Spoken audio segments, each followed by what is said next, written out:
Hello, friends, and welcome back to r/ProRevenge. Let's start our video with a warm-up story about a family routine and petty revenge between husband and wife. But before we begin, don't forget to subscribe to our channel if you're new here and turn on notifications so you don't miss a new video every single day. Here we go. How I failed to iron to the specified standard over a significant period of time. This would happen when we'd only been together for a few months. Background: I hate ironing. I see it as something that is an ordeal that should be avoided at all costs. I have always hung things on coat hangers to dry so that I don't have to iron them. Hubby hates ironing. He was in the forces, both Army and Air Force, and has given himself a very high standard for ironing. Story: Hubby and I had been living together for about 2 weeks when this happened, 3 years before we married. Hubby asked me, because I was working part-time, if I would iron his shirts and hankies for him. I expressed that this was, in my opinion, the task from hell, and that whilst I loved him very much, this was a surefire way to end our relationship.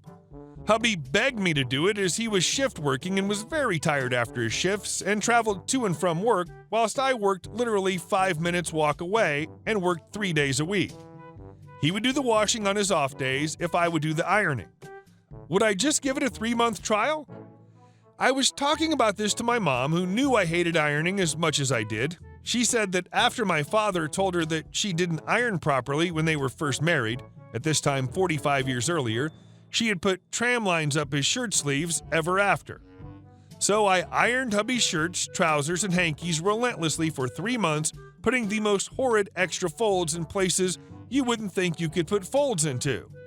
After 3 months, he came to me in absolute frustration and said that I was right, I had no ability to iron a shirt, and there was no point in me doing it anymore, so we could swap. I would do the washing, and he would iron. I grudgingly agreed. Aftermath: About 7 or 8 years later, my mom let slip to my husband about the tramline ironing. Hubby said that he had hoped I was sabotaging his ironing rather than I was really that incompetent.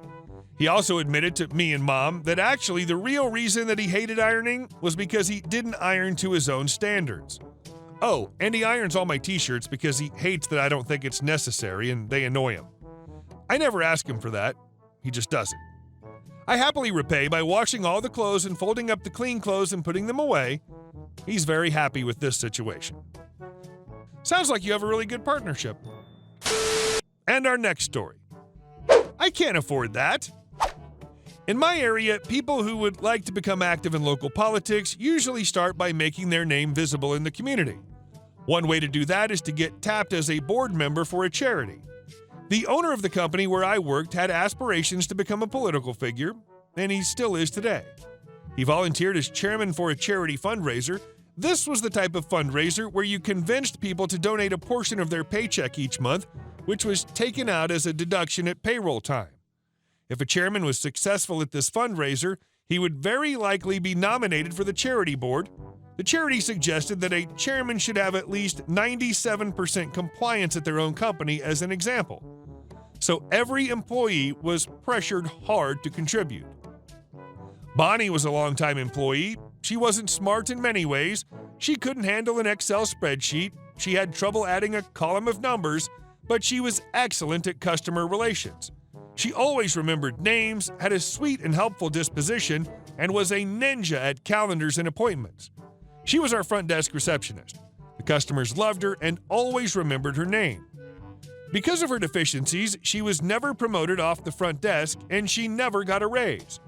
When the charity campaign happened, Bonnie was adamant that she couldn't afford to give away any of her money. As the campaign participation rate climbed closer and closer to that magic 97%, the pressure on the employees got more and more intense. Finally, it came down to the point where each individual holdout was getting a one-on-one education about how helpful the charity was. Bonnie got her one-on-one with the owner himself. She didn't budge. She just kept saying over and over that she couldn't afford it. Because she was so bad at math, the owner decided that she simply needed to learn how to budget better. He volunteered to show her how. She happily agreed. So one day, Bonnie brought in all her monthly bills and bank statements. The owner took her into a conference room and helped her work on her budget. The other employees, me included, watched with great interest.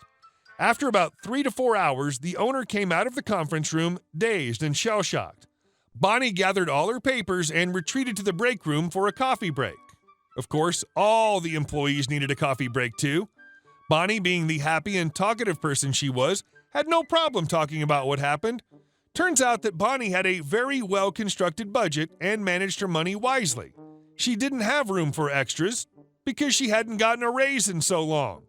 But now everything was great. The owner worked over her budget, couldn't find any room, so he decided she needed a raise. Bonnie told him that was a wonderful idea because now she could afford to add HBO and other extras to her cable package. Owner tried to explain that wasn't what the raise was for, but Bonnie asked if he had HBO. He had to admit that he did. So if he had HBO, why would she need to sacrifice her HBO for his charity deduction? Owner caved and agreed that she deserved HBO if she wanted. He added another raise. She was delighted now because she could get that other thing she'd never been able to afford. He tried to explain that the raise was for the charity deduction, but once again she asked if he had that other thing, and if he didn't need to give it up for the charity deduction, why should she?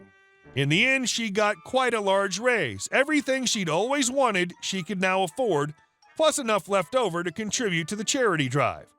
So she complied with the request to contribute. Now the company was at 100%.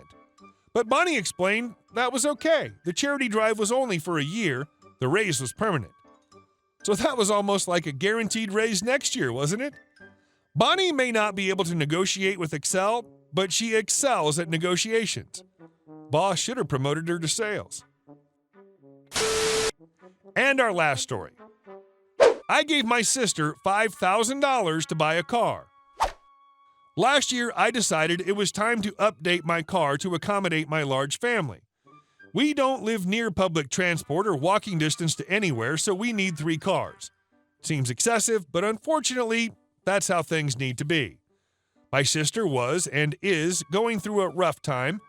It's a position she put herself in, but I did my best when I could to help her. She needs to attend a lot of meetings, visits, court dates, and other stuff to prove she's a fit parent. Since I found a great deal on a car, I had change left over and now a spare car, I gave my sister the extra car we no longer had a need for, and $5,000 left over from my budget after all expenses so she could buy herself a car. What an idiot move to do.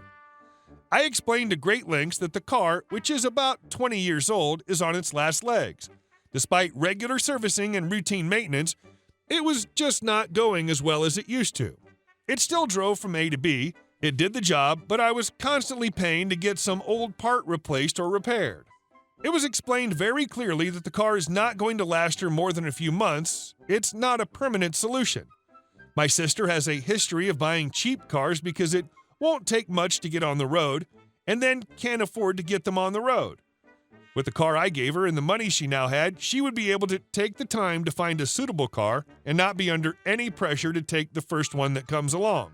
The following day, after collecting her free car and cash, she sent me a text message asking if she could have one of my other cars instead because it would just save her a lot of time and she would know that the car had been looked after and had no hidden problems. After discussing with my husband, it was agreed we could give a car to keep and we can take the $5,000 as a deposit onto another new car. Husband has wanted a car that can go off-road. We were going to do it in the new year anyway, so we could just bring it forward. I let my sister know that we can organize the other car to be transferred into her name. We would pay for everything needed, and she can give the $5,000 back in either cash or bank transfer, whatever was easier. That idea went down like a lead balloon. Sister: What?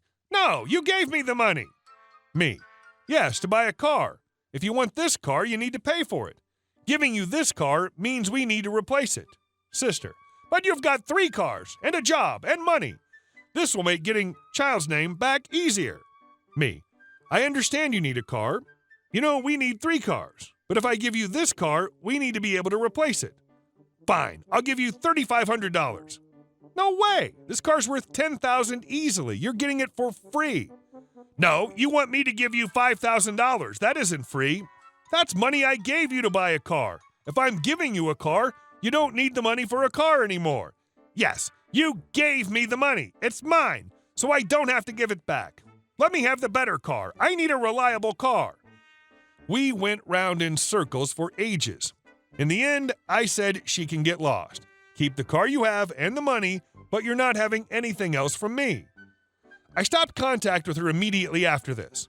Over the course of a few weeks, fines and infringements started rolling in, running red lights, speeding, illegal parking, all in my name because the car was still in my name. I reached out to her to ask what the hell is going on and to tell her to pull her head in. No response. After a few more fines came through, all of which I've been able to put in her name, thank goodness, she continued to ignore me, and I decided to fill in paperwork to put the car into her name. Where we live, once a car is transferred into your name, you need to provide a roadworthy certificate within 30 days or the car will no longer be allowed on the road. As this car was so old and was on its way out, it'd never pass. Well, that finally got her attention. She was so PO'd that I did that because now she'll no longer have a car. She blew up my phone with abusive messages and bombarded me through Facebook Messenger.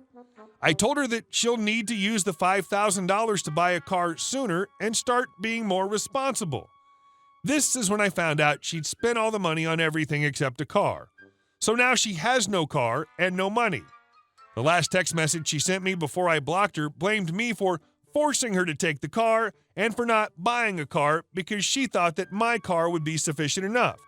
If I didn't make her take the car, she'd have gone through and bought one instead. And the cherry on top was that it's my fault that she cannot get to all the required appointments with child protection so she can get her child back.